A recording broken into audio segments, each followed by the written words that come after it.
أعوذ بالله من الشيطان الرجيم بسم الله الرحمن الرحيم رب اشرح لي صدري ويسر لي أمري واحلل عقدة من لساني يفقهوا قولي ربي يسر ولا تعسر وتمم بالخير اللهم ربنا ألهمنا رشدنا وأعذنا من شرور أنفسنا اللهم أرنا الحق حقا وارزقنا اتباعه وأرنا الباطل باطلا وارزقنا اجتنابه آمين يا رب العالمين سبحانك لا علم لنا إلا ما علمتنا وعلى الله توکلنا. السلام علیکم ورحمۃ اللہ وبرکاتہ. امید اور دعا ہے کہ آپ سب خیریت کے ساتھ ہوں گے. اور کل ہم نے ایک درس کیا منتخب نصاب کا، جس کی ریکارڈنگ آپ کو مل گئی ہوگی یوٹیوب پر. اب ہم انشاءاللہ آج، جیسے ہمارا ارادہ تھا کہ اس کتاب کو، جس کو ہم نے پڑھنے کا ارادہ کیا کچھ روز قبل، اور اس کو پڑھنے سے پہلے کچھ تیاری کی ہم نے. اب تک جو دروس تھے وہ اس کی سمجھ لیں ایک آپ کو آنے والے جو سمجھ لیں کتاب میں جو مضامین ہیں ان کے لیے تیار کرنا مقصد تھا، کہ تھوڑا سا ہم ذہنی طور پر تیار ہوں. آج سے انشاءاللہ یہ کتاب، اس کی پی ڈی ایف میں نے یہ جلدی سے کہیں سے ڈاؤن لوڈ کر کے آپ کے لیے کھولی ہے. میرے پاس جو کتاب ہے بک فارم میں، ہارڈ کاپی میں، اس میں سے انشاءاللہ اپنے پڑھنے کے لیے اس کو استعمال کروں گی. آپ کے لیے میں نے یہ کھولی ہے. میں امید یہی کرتی ہوں کہ یہ ایک ہی ظاہر ہے ٹیکسٹ ہے، تو آگے پیچھے کچھ صرف ایڈیشنز کا کچھ فرق ہوتا ہے. تو اس کا پہلا سبق اب تمہید کے بعد جو ہے، باقی تمہید ہم بہت لمبی کر چکے ہیں، تو تمہید کے بعد اس وقت جو سمجھ لیں کہ جو پہلا حصہ ہے اس کتاب کا، وہ اس کی طرف ہم چلتے ہیں. اور یہ آپ فہرست وغیرہ خود دیکھ لیں بعد میں کسی وقت جب آپ کو پڑھنا ہو. تو ہم اس کے جو پہلے سبق کی طرف چلتے ہیں، جو کہ ہے مختصر حالات امام ابن الجوزی رحمہ اللہ. ٹھیک ہے، یعنی جنہوں نے جو بک کے رائٹر ہیں ان کے بارے میں تھوڑا سا ہم جان لیتے ہیں کہ ہیں کون ابن الجوزی. تو ان کا نام و نسب: آپ کا نام عبد الرحمن ہے، لقب جمال الدین، کنیت ابو الفرج اور ابن الجوزی ان کے نام سے مشہور ہیں. یعنی جس نام سے انسان مشہور ہو جاتا ہے، کوئی کسی وجہ سے آپ کو کوئی خاص لقب دیتا ہے. جیسے ابو جہل نام تھا، نام تو اس کا عمر بن حشام تھا، اور لوگ اس کو مکے میں جو ہے ابو الحکم کہتے تھے. بہت یعنی حکمت کا باپ. باپ سے مراد یہ نہیں ہوتی کہ جیسے کسی کا نطفے سے وہ بندہ بنا ہے، بلکہ باپ سے مراد یہ ہوتی ہے کہ اس کی پیک پر کوئی انسان حکمت کی پیک پہ اگر تھا تو وہ ابو جہل تھا. لیکن نبی اکرم صلی اللہ علیہ وسلم جو ہدایت لے کر آئے، جب اس نے اس ہدایت کو صرف اپنے تکبر کی بنیاد پر رد کرنے سے انکار کر دیا. دل سے تو مانتا تھا، لیکن وہ تکبر جو تھا اس نے اس کو ماننے کے پر آمادہ نہ کیا، تو وہ ابو جہل ہے. یعنی ابو جہالت کا باپ ہے، بالکل اپوزٹ. تو اس طرح سے کسی خاص اعتبار سے وہ ایک لقب، ایک کنیت انسان کی، تو لقب ان کا جمال الدین ہے، کنیت ان کی ابو الفرج اور ابن الجوزی ہے. ابن الجوزی کے نام سے وہ زیادہ مشہور ہوئے. اب ان کا سلسلہ نسب، تو عبد الرحمن بن علی بن محمد بن علی بن عبید اللہ بن عبداللہ بن حمدہ بن حمادہ بن احمد بن محمد جعفر بن عبداللہ بن النضر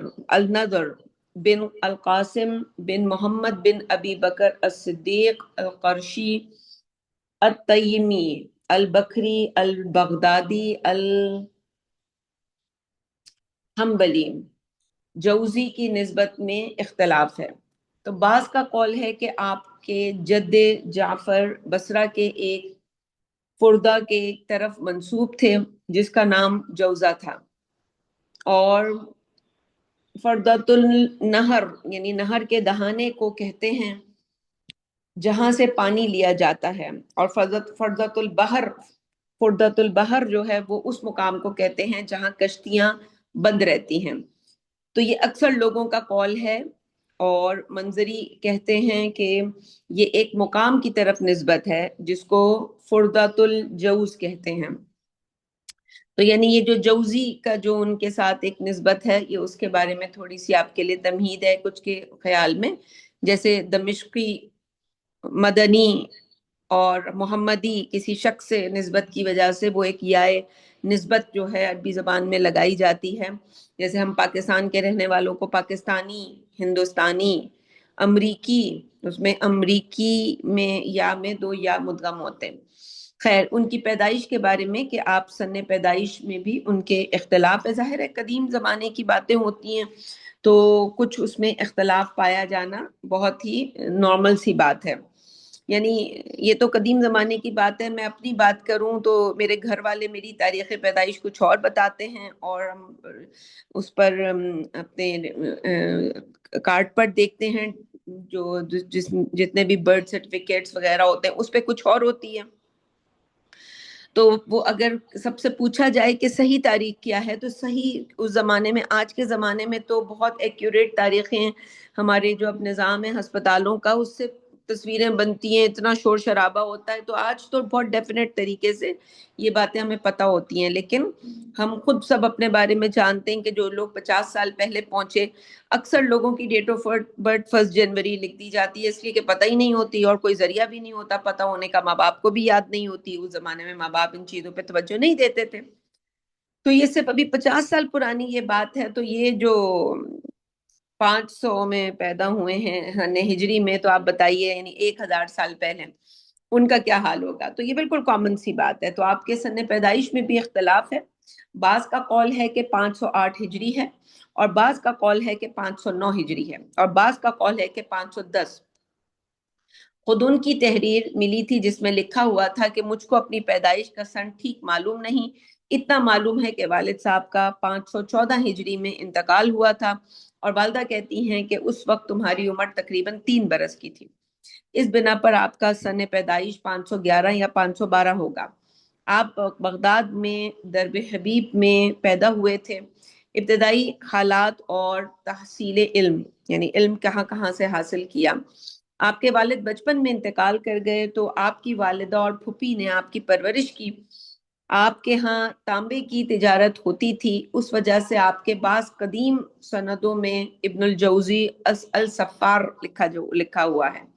جب آپ بڑے ہوئے تو آپ کی پھوپھی حافظ ابو الفضل ابن ناصر کے ہاں لے گئیں، اور آپ نے ان کی طرف توجہ کی اور ان کو حدیث سنائی. مشائخ یعنی ان کے جو مختلف شیخ ہیں، جیسے میں بھی ذکر کرتی ہوں کہ ویسے تو جو اگر سلسلہ دیکھا جائے تو سب سے پہلے جو ہے جی مودودی صاحب کی تفسیر جو تھی وہ دماغ کے ہر کونے تک پہنچی، اور پھر اس نے ایک تبدیلی لے کر آئی اور ایک پیاس جگی. اور پھر اس کے بعد ڈاکٹر اسحاق احمد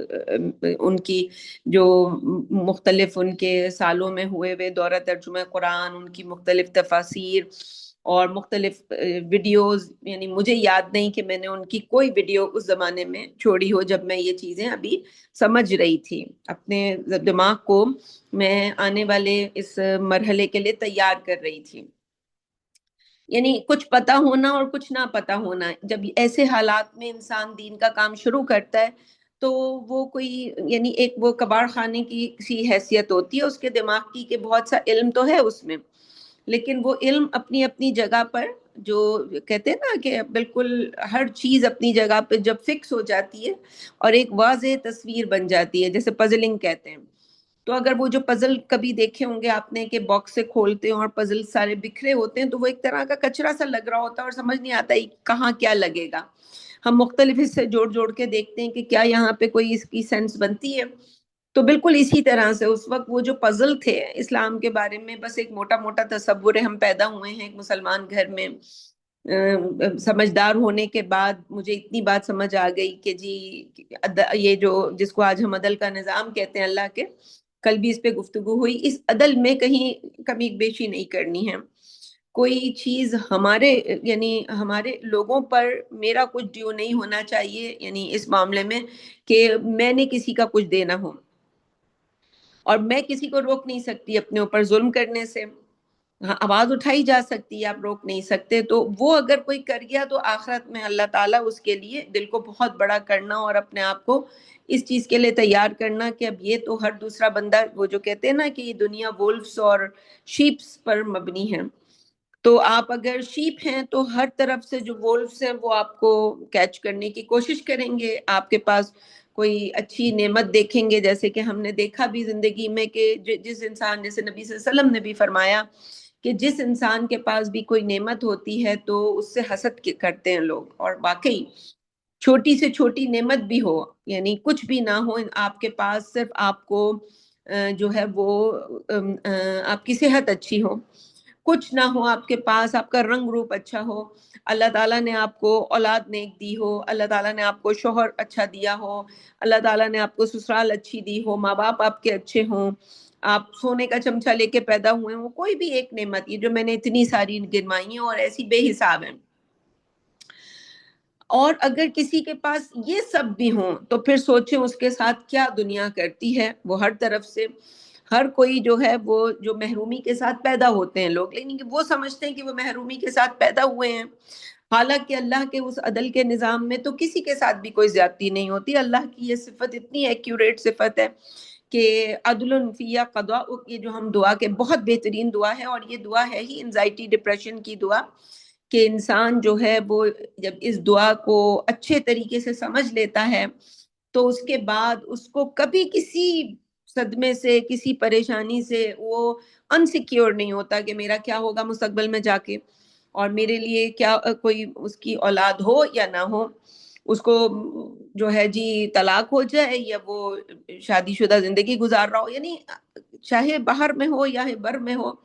تو یہ جو دنیا ہے وولفز کی، اس کے اندر ہر طرف سے وولفز ہیں جو ان بھیڑ، جو چاہتی ہیں کہ وہ جو شیپس ہیں ان کو جو ہے ان کو وہ کھا جائیں،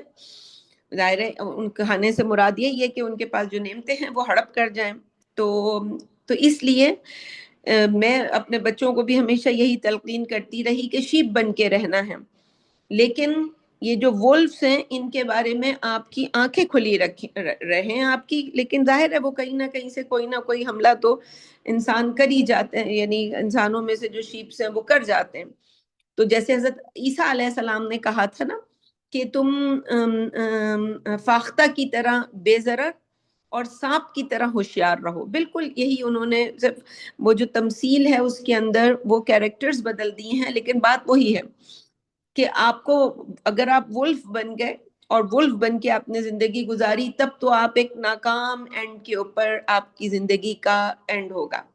تو آپ نے ولفز نہیں بننا، آپ نے بننا شیپ ہی ہے، شیپ کی طرح زندگی، لیکن ہوشیار رہنا ہے ان ولف سے، آپ کو پتہ ہونا چاہیے، اور انسان ظاہر ہے جیسے یوسف علیہ السلام کے قصے میں ہم دیکھتے ہیں کہ یوسف علیہ السلام جب اتنے ولفز کے ہتھے چڑھے تو ان کو سمجھ آ گیا ولفز کا کھیل، اور یہی تھی تعویل الاحادیث کہ وہ اس معاملات کی تہ تک پہنچنے کا علم کب آتا ہے انسان کو، جب انسان ہتھے چڑھتا ہے لوگوں کے، تو یہ بہت اچھی بات ہوتی ہے کہ انسان ہتھے چڑھے لوگوں کے، اور اس کے چڑھنے کے بعد انسان، لیکن یہ نہ ہو کہ اب مرتے دم تک آپ جو ہیں جی لوگ آپ کے ساتھ کھیلتے رہے، پھر انسان ہوشیار ہو جائے، کھیلنے نہ دے کسی کو اپنے ساتھ۔ تو اینی ویز آگے بڑھتے ہیں، تو یہاں پہ ہم یہ بات کر رہے تھے کہ اس دنیا میں ہم ہر طرف دیکھتے ہیں تو ہمارے بھی جیسے بہت سے شیوخ ہیں اور ایک طویل سلسلہ ہے، کبھی میں کسی ایک اپنے ان کا میں نام ڈاکٹر کر کے لوں یا شیخ کر کے لوں، تو یہ سب اساتذہ ہیں جن سے ہم نے سیکھا، اور انہوں نے ہمارے اصل میں پھر اس کے بعد سمجھ لیں کہ ڈاکٹر عبدالسمیع سب سے بڑی شخصیت جنہوں نے میری زندگی میں، کہ جنہوں نے وہ تمام سوال جو ڈاکٹر سار احمد اور مودودی صاحب ان کو سن لیا تھا، سمجھ لی تھی باتیں ان کی، لیکن اب کوئی انسان ہونا چاہیے جو میرے ان سوالات کے جوابات دے کہ جو جن کو میں سمجھ لیں کہ وہ جو کہیں کہیں کوئی نہ کوئی ایک سوراخ بچ گیا ہے، وہاں سے ہوا آ رہی ہے، شیطان کو موقع ملے گا یہاں سے پھونکنے مارنے کا، تو وہ انہوں نے کام کیا کہ اس کے بعد پھر جب میں سوچ چکی کہ اب مجھے اس سمندر میں اترنا ہی ہے اور اب زندگی کو اسی اس پر اپنے گزارنا ہے، اینڈ کی ہمیں پرواہ نہیں ہے، پھر اس کے بعد ہر چیز کو میسر کرنے کا بھی میں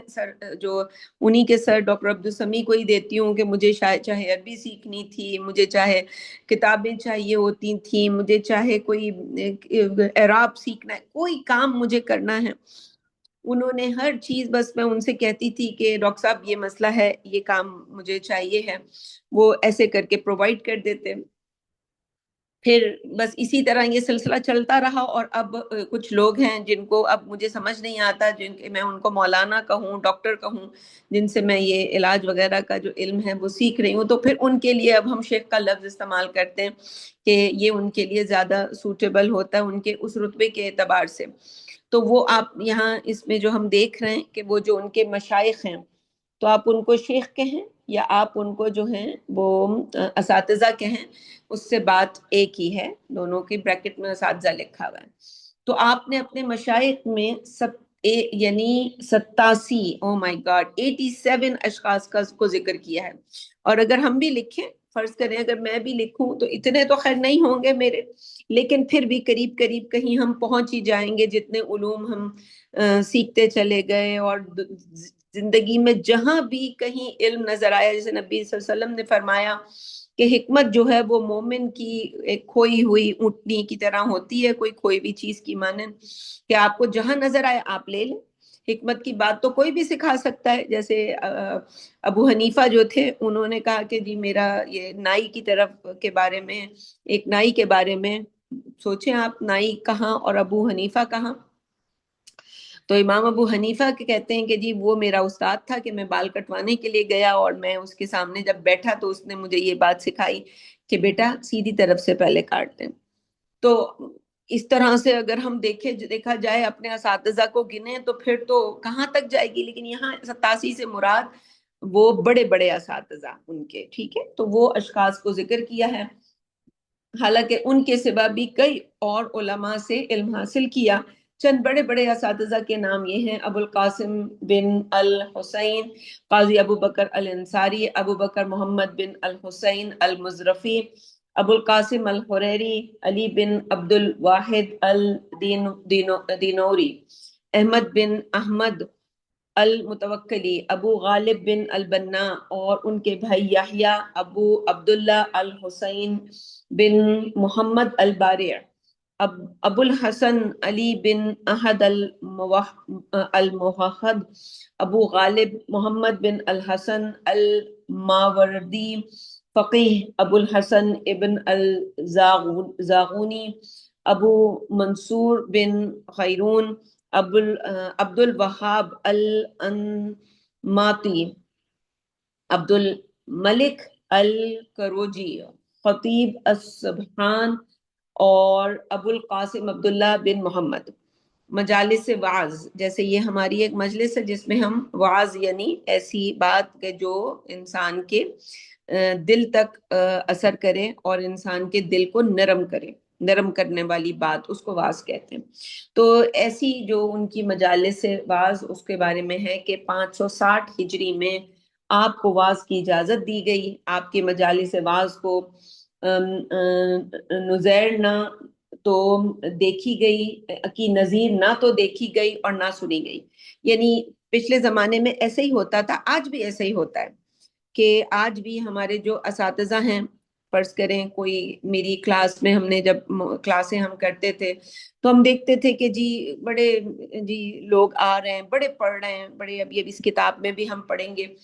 کہ اوپر سے انسان بڑا اپنے آپ کو جو ہے دیندار بنا کے پیش کر رہا ہوتا ہے، اندر سے وہ پکا ٹھکا شیطان ہوتا ہے، یعنی اس کا کوئی بھی ہدایت سے دور دور کا بھی طریقہ کار نہیں ہوتا، لیکن اوپر سے لوگوں کو، اسی کو تو تلبیس کہتے ہیں اصل میں جو کتاب کا نام ہے، کہ ہو چیز کچھ اور، اس کو ایسا لباس پہنا کے پیش کیا جائے کہ وہ کچھ اور نظر آئے۔ تو ہمارے ہاں جو استاد ہوتے ہیں، یعنی پچھلے زمانے میں یہ جو لکھا ہے نا کہ ان کو اجازت دی گئی، اجازت یہ، آج تو اجازت کچھ اور ہوتی ہے، جیسے جب میں نے تجوید کی اجازت لی، میں نے یہ جیسے مجھے درس دینے کی بھی اجازت ہے، جیسے ڈاکٹر عبدالسمیع ہیں، میں نے بتایا کہ جس زمانے میں ان سے یہ سب بات چیت رہی، ان سے یہ علوم سیکھے، اور انہوں نے جو بھی اساتذہ پرووائڈ کیے ان سے سیکھنے کا موقع ملا، اور اس کے حساب بعد جتنے بھی زندگی میں ملتے گئے تو ہر کوئی ہمیشہ الحمدللہ وہ بڑے شدومت سے مجھے اجازت دیتا رہا کہ نہیں آپ نے یہ کام کرنا ہے۔ بلکہ خاص طور پر ایک موقع پر جس زمانے میں کووڈ آیا، اس زمانے میں میں بہت تنگ تھی لوگوں سے، کہ لوگ میرے بارے میں یہ شکایت کرتے تھے کہ میں بہت سخت ہوں، اور بھی بہت سی شکایات کرتے تھے۔ ظاہر ہے سختی اپنی جگہ پہ ایک ایسا جملہ ہے کہ اس کے اندر بہت کچھ پھر سمویا جا سکتا ہے۔ تو بس میں جب کووڈ آیا اور میرے گھر میں اس زمانے میں تو کوئی آن لائن پڑھانے کا سلسلہ نہیں تھا، تو میں نے اپنا سب کچھ بند کیا اور میں نے اللہ کا شکر ادا کیا، اللہ کہ یہ شکر ہے کہ کووڈ آیا اور یہ سب ختم ہوا۔ اور میں تو، لوگ مجھ سے بالکل ناخوش ہیں، تو میں تو بس اللہ کیا، ظاہر ہے جب آپ کو یہ کانسیپٹ سمجھ آ جاتا ہے کہ آپ نے اقامت دین کے لیے اب مرتے دم تک کام کرنا ہے، تو پھر انسان بڑا خوش ہوتا ہے کہ بھئی ہماری ذمہ داری پوری ہوئی۔ تو میں بھی اپنا مدرسہ ودرسہ بند کر کے بڑے آرام سے بیٹھ گئی، اور پھر اس کے بعد کچھ دنوں کے بعد ایسا ہوا کہ کچھ ایسی چیزیں زندگی میں ہونے لگیں کہ میں نے اپنے جتنے بھی اس وقت میرے کانٹیکٹ میں علماء تھے ان کو میسج کیا کہ مجھے کچھ تلقین کریں۔ آج کل میں لہب جو ہے، یعنی کوئی ڈرامے اس طرح کے مقافات عمل کے، انسان اسی طرح سے ٹریپ میں آتا ہے نا شیطان کے، کہ جی اچھا ڈرامہ دیکھ لیتے ہیں۔ ڈرامہ کون سا ایسا کوئی مقافات عمل کا بڑا انسان سمجھ رہا ہوتا ہے نیک کام کر رہا ہے، یا چلیں برا کام بھی نہیں ہے لیکن کوئی اس سے بہتر کام کیا جا سکتا ہے اس وقت میں۔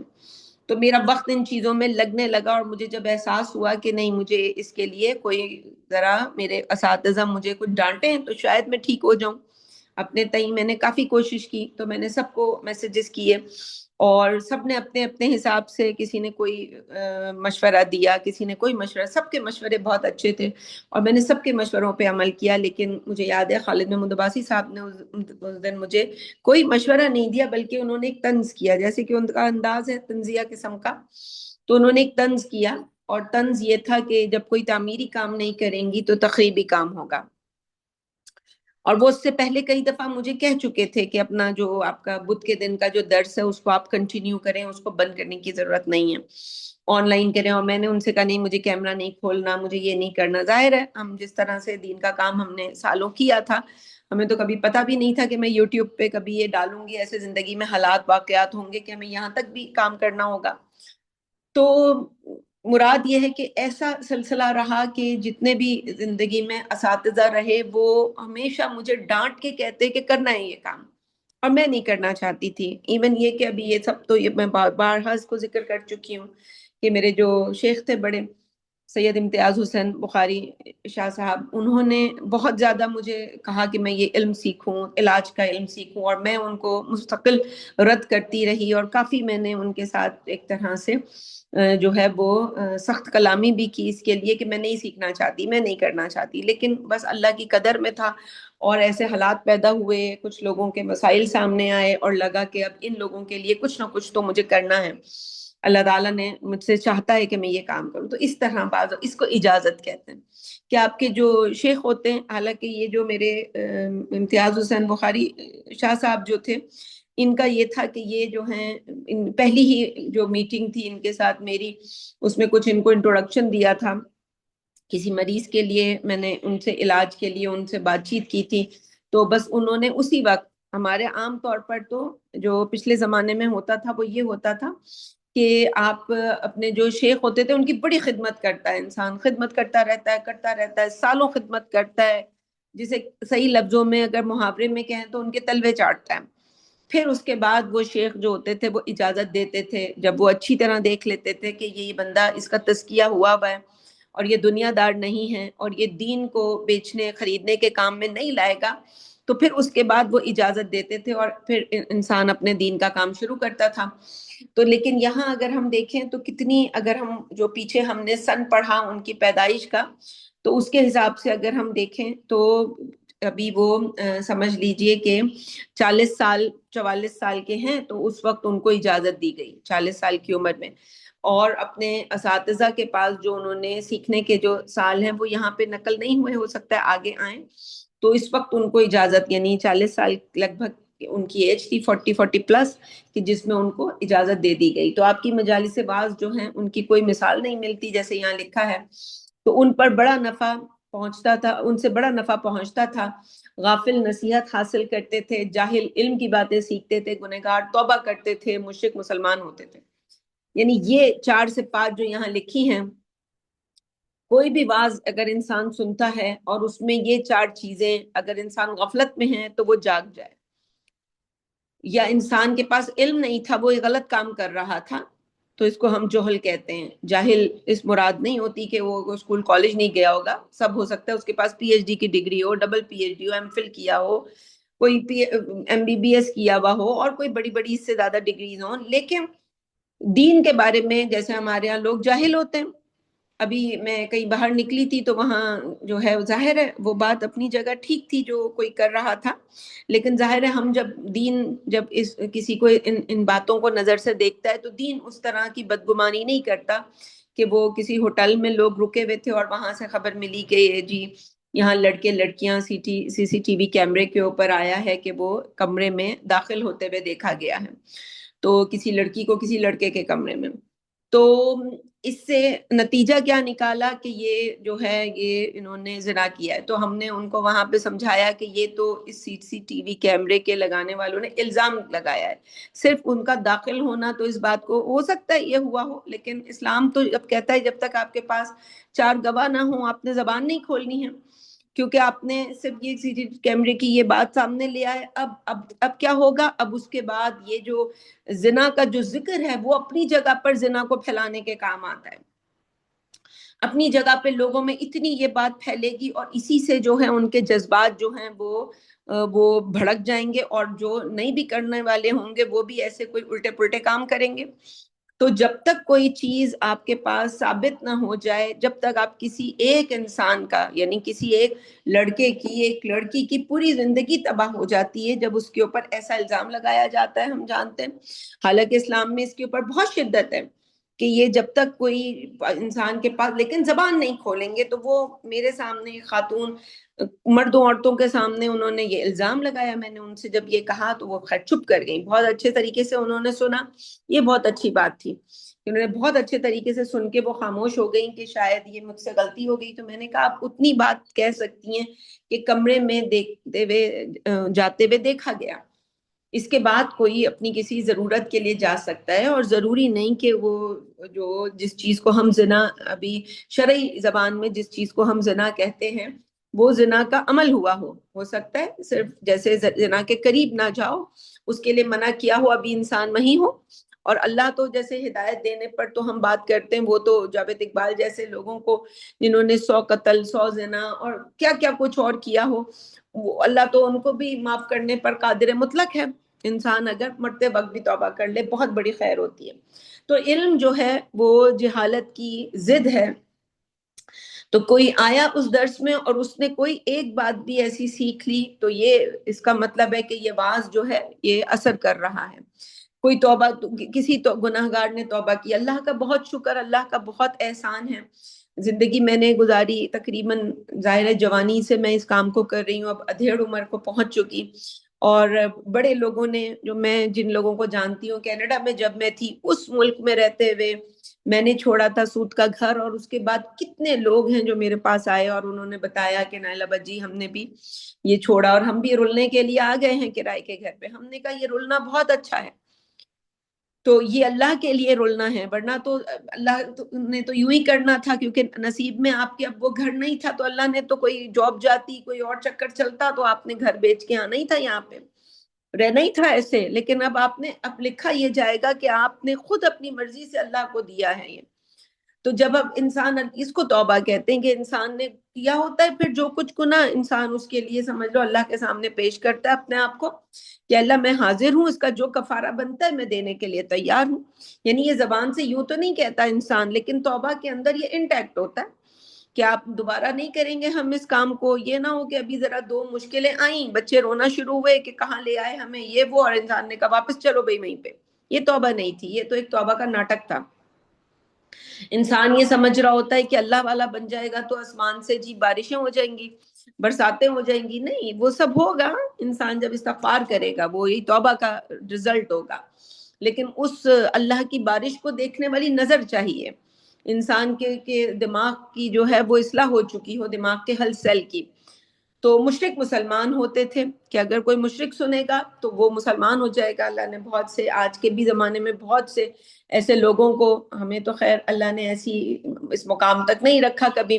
ہاں ایک دفعہ مجھے یاد ہے کہ وہ کبھی ہم نے نان مسلمز میں اپنے درس کو کیا ہی نہیں، لیکن ایک دفعہ وہ ایک آتی تھی کرسچن عورت ہمارے پاس سیکھنے کے لیے. تو الحمدللہ اتنا تو ہوا کہ اس نے خیر اسلام تو نہیں کوئی قبول کیا میرے سامنے، اس نے کوئی ایسی بات ذکر کی ہو، لیکن وہ مجھے یاد ہے کہ وہ بس اس کی لمبی کہانی ہے، کسی اور وقت میں پچھلے زمانے میں آپ سب کو میں سنا چکی ہوں. کسی اور وقت جو ہے میں یہاں ذکر کر دوں گی اپنے کسی درس میں، تاکہ اگر کوئی یہاں پہ نیا سننے والا ہے تو اسے پتا ہو. نکول اس کا نام تھا، اور وہ آتی تھی دوسرے شہر سے. ہفتے میں ایک دن درس ہوتا تھا ہمارا، یعنی عربیز کی کلاس ہوتی تھی، اور وہ یوتھ کی کلاس تھی جس میں سارے یونیورسٹی اور ہائی اسکول کے بچے بچیاں تھے. اور کیونکہ وہ انگلش میں ہوتی تھی تو وہ بھی انگریزی جانتی تھی، تو وہ اس کے ساتھ تو اس نے بڑے حربے کیے. اس 2 سال 2.5 سال یہ کلاس چلی. ظاہر ہفتے میں ایک دن ہوتی ہے تو 2 سال لگ جاتا ہے عربی کا وہ کورس ختم کروانے میں. لیکن آخر میں مجھے یاد ہے کہ آخری دن تھا، یعنی آخری زمانے میں تو بہت زیادہ اس کے ساتھ ایک طرح میری سمجھ لیں کہ اس جو سمجھ لیں کہ ذرا مکالمہ جو ہے سخت ہو گیا. تو اس نے کچھ ایسی چیزیں کی نبی صلی اللہ علیہ وسلم کے بارے میں جس کو میں برداشت نہ کر سکی، اور اسی روز سے میں نے ایک اپنی عربی کی کلاس کو تو سائٹ پہ رکھا، اور میں نے کہا جتنا سکھانا تھا میں نے سکھا دیا. اور آور پروفٹ آور آنر کے نام سے میں نے درود شروع کیے اسے بتانے کے لیے کہ ہمارے نبی صلی اللہ علیہ وسلم وہ کیا ہیں، ان کے بارے میں دنیا کیا کہتی ہے، تمہارے اپنے لوگ کیا کہتے ہیں. میں نے کہا یہ نہیں بتاؤں گی ہم کیا کہتے ہیں. تو یہ اللہ کا شکر اور احسان ہے کہ وہ آخری دن اپنے سر کو جھکا کر اور بیٹھی ہوئی تھی، اور وہ اس کے پاس کچھ کہنے کو نہیں تھا. اور پھر اس کے بعد وہ کبھی کبھار مجھے فون کر کے، جب وہ پریشان ہوتی دنیا کے حالات کے بارے میں، تو مجھے فون کر کے ضرور پوچھتی کہ ابھی بتاؤ کہ یہ جو نئے حالات ہیں، جب کووڈ آیا، جب یہ جنگ شروع ہوئی، تو اس کا کبھی کبھار فون آتا تھا میرے پاس پوچھنے کے لیے. تو چلیں، لیکن اللہ تعالیٰ نے ظاہر ہے ان کے جن کے درجے ہیں سوا ان کے، انہوں نے مشکلیں بھی اتنی اٹھائی ہوتی، ہم نے تو کوئی جو مشکلیں اٹھائی نہیں اللہ کے دین کے لیے ایسی کہ ہم یہ کہیں کہ ہمیں اتنا بڑا اعزاز دیا جائے. تو وہ مشرک مسلمان ہوتے تھے. تو آپ کی کتاب القصاص والمذکرین کے آخر میں لکھا ہے کہ میں ہمیشہ لوگوں کو واعظ کرتا رہا اور ان کی توبہ اور تقوی کی ان کو توبہ اور تقوی کی ترغیب دلاتا رہا، یہاں تک کہ میں نے اس کتاب میں 1 لاکھ آدمیوں سے زیادہ کی فہرست جمع کر لی، اور 10,000 سے زیادہ بچوں کی پیروں کے نام کی رکھی ہوئی چوٹیاں کاٹی گئی، اور 1 لاکھ سے زیادہ آدمی میرے ہاتھ پر مسلمان ہوئے. سبحان اللہ. الغرض آپ کی زندگی کا سب سے بڑا کارنامہ آپ کے انقلاب انگیز مواعظ اور مجالس درس ہیں. ان مجالس واعظ نے سارے بغداد کو زیر و زبر کر کے رکھا تھا. خلفاء، سلاطین، وزراء اور اکابر علماء ان میں بڑے اہتمام اور بڑے شوق سے شرکت کرتے. تاثیر کا یہ علم تھا کہ لوگ غش کھا کھا کر گرتے، لوگوں کی چیخیں نکل جاتی اور آنسوؤں کی جھڑیاں لگ جاتی. علامہ ابن الجوزی نے رحمہ اللہ اپنی مجالس بعض میں بدعات اور منکرات کی کھل کر تردید کی، عقائد صحیحہ اور سنت کا اظہار کیا. اپنی بے مثال خطابت، زبردست علمیت اور عام رجوع کی وجہ سے اہل بدعت کو ان کی تردید کا حوصلہ نہ ہوا. سنت کو ان کے مواعظ و درس اور تصنیفات سے بہت فروغ ہوا. اب ان کی تصانیف جو ہیں ان کے بارے میں ہم دیکھتے ہیں کہ ان کی کون کون سی تصانیف تھیں. علامہ ابن الجوزی نے زبانی وعظ و تقریر پر اکتفا نہیں کیا. آپ نے متعدد کتابیں لکھی، جن میں سے چند اہم جو ہیں ان کے کتاب یہ ہیں. زیادہ تر جو ہیں ظاہر عربی میں ان کے نام ہیں، میں ان کے نام نہیں پڑھ رہی، یہ آپ بعد میں اس پیراگراف کو پڑھ سکتے ہیں، ان کی کتابوں کے نام ہیں. آگے چلتے ہیں کہ تلامذہ، آپ کے جو یعنی تلمیذ کی جمع تلامذہ، تلمیذ شاگرد کو کہتے ہیں، یعنی جو زانوئے تلمذ اختیار کرتے ہیں، یعنی گھٹنوں پر بیٹھ کر علم حاصل کریں. ہمارے ہاں تو اب جو پڑھنے سیکھنے والے آتے ہیں شاگرد، وہ ان کی تو بیچاروں کی ٹانگیں ہی رہ گئی ہوتی ہیں، کہتے ہیں جی کرسی پہ بیٹھیں گے. بلکہ کچھ تو ایسے بھی ہمارے پاس آئے کہ کرسی پہ بیٹھیں گے اور پاؤں رکھنے کے لیے بھی کوئی اسٹول چاہیے. ظاہر ہے انسان کی صحت بعض اوقات، میں تنزیہ نہیں کہہ رہی، میں ایک بات کہہ رہی ہوں کہ پچھلے زمانے میں جو شاگرد ہوتے تھے وہ اس حالت میں بیٹھ کر اپنے استادوں کے سامنے بیٹھ کر، یعنی گھٹنوں پہ جس طرح ہم تشہد میں پڑھ بیٹھتے ہیں اس طرح سے وہ بیٹھ کے علم حاصل کرتے تھے. تو آپ کے تلامذہ میں آپ کے صاحبزادے محی الدین اور پوتے شمس الدین یوسف بن قزاغلی، وائز اور حافظ عبد الغنی ابن دبیشی اور ابن النجار ابن خلیل التقی الیلدانی ابن عبد الدائم اور الخبیب عبد اللطیف قابل ذکر ہیں. آپ کی وفات، آپ نے 12 رمضان 597 ہجری کو جمعرات کے روز مغرب اور عشاء کے درمیان اپنے گھر میں وفات پائی. آپ کی نماز آپ کے صاحبزادے ابو القاسم علی نے پڑھائی. آپ کے حالات زندگی 15 صفحات میں تفصیل کے ساتھ طبقات ابن رجب ان میں مذکور ہیں، جن میں بڑے بڑے علمی مارکوں کا بیان ہے. ٹھیک ہے، اب اگر اس سے زیادہ تفصیل سے کوئی پڑھنا چاہتا ہے تو وہ وہاں سے یہ چیزیں پڑھ سکتا ہے. ٹھیک ہے، اگلا جو اس کا باب ہے وہ بھی طویل ہے، پھر اس کے بعد اصل کتاب شروع ہوگی، تو ہم اس کو بھی پڑھ لیتے ہیں آج. ٹھیک ہے، وہ ہے خطبۃ الکتاب. کتاب کے بارے میں جو ہم کتاب پڑھنے لگے اس کا تھوڑا سمجھ لیں کہ اس کے بارے میں خطبہ، کہ آپ کو سمجھ آ جائے کہ کتاب کیا ہے. تو اوپر لکھا ہے، قرآن مجید کی آیت ہے، وما توفیقی الا باللہ العلی العظیم، کہ میری کوئی توفیق نہیں. یعنی ظاہر ہے جو بھی یہ کتاب لکھ رہا ہے اپنے بارے میں کہہ رہا ہے کہ یہ جو توفیق اللہ تعالیٰ نے مجھے دی ہے وہ صرف اللہ کی توفیق ہے، کہ اللہ نے کسی کو توفیق دی، ورنہ کسی انسان کے اندر یہ توفیق نہیں ہوتی کہ وہ کوئی کام کر سکے. اور اللہ کی 2 صفات العلی اور العظیم جو آیت الکرسی کے اندر، یہ 3 جو صفات اللہ کی بہت ہی جس کا تحفظ ہم اختیار کرتے ہیں، جس کے حصار میں ہم آتے ہیں. تو شیخ امام عالم ربانی جمال الدین ابو الفرج عبد الرحمن بن علی بن محمد بن علی معروف بابن الجوزی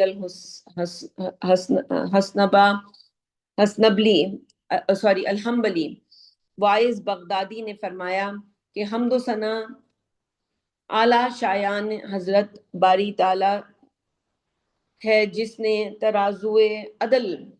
عقلاء کے ہاتھوں میں سپرد فرمائی اور انبیاء برگزیدہ بھیج کر مطیعین کو ثواب کی خوشخبری سنائی، یعنی جو اطاعت کرنے والے ہیں مطیع لوگ، اور منکرین کو عذاب الہی سے ڈرایا، اور ان پر سچی کتابیں نازل فرما کر ٹیڑھی جہنمی راہوں سے راہ راست کی تمیز صاف صاف بتلائی، اور ہر قسم کی عملی شریعت بغیر نقص و عیب کے کمال کو پہنچائی. میں ایسے شخص کی طرح اس کی حمد کرتا ہوں جس کو یقین ہے کہ وہی مسبب الاسباب ہے، اور اس کی وحدانیت کی گواہی ایسے مخلص کی طرح ادا کرتا ہوں جس کی نیت میں نہ کوئی کچھ شک ہے، نہ ارتیاب ہے، اور یہ گواہی دیتا ہوں کہ محمد صلی اللہ علیہ وسلم اس کے بندے اور رسول ہیں، خاتم النبیین، احمد مجتبی، بکمال عبودیت ازلی مقبول ہیں، جن کو رب عز و جل نے ایسے وقت مبعوث فرمایا جب ایمان کے چہرے پر کفر نے اپنا پردہ لٹکایا، تو اس سراج منیر آفتاب رسالت نے نور ہدایت سے تاریکی کو مٹایا اور امر حق کے چہرے سے باطل کا پردہ اٹھایا، اور بندوں کے لیے جو پیغام اترا اس کو صاف صاف بیان کیا، اور قرآن مجید کی مشکلات کو واضح کر دیا. آخر ان کو ایسے صاف ہموار روشن راستے پر چھوڑا ہے جس میں نہ اونچا خالی ہے نہ دھوکہ. تو صلی اللہ علیہ وعلی جمیع الآل وکل الاصحاب وعلی التابعین لہم بإحسان الی یوم الحشر والحساب